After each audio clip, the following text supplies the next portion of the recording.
昨早起，高雄捷运出现通车以来上严重的故障，红线的细运站到公山，沿线的到站务，因为电力异常，车无法度驶。检查嘛发现讲，伫阿里市车头以北部分的路段通电的线路出问题。伫昨暗要晚9点已经修理好势，全线恢复正常的营运。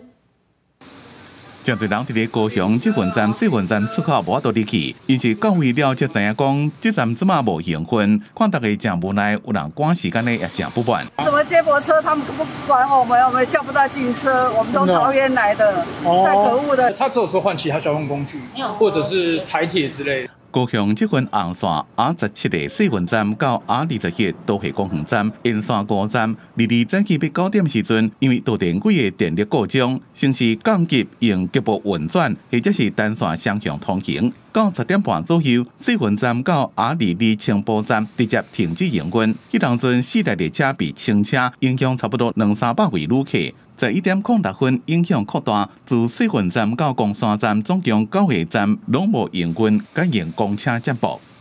误会的话，你要不要坐4公车会比较近一点？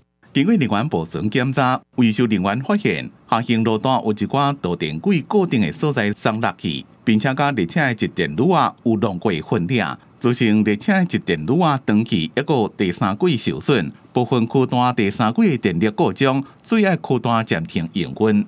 R24车站以北下行路段有部分3轨固定处脱落，并与列车集电靴有撞击痕迹，导致列车集电靴断裂及3轨受损，因而造成部分区段3轨电力异常，所以需要区段暂停营运。 伫咧中顿要到10点钟了，礼拜暗8点53分，高雄捷运恢复全线通车，这是高捷通车16年来系统异常上久的事故。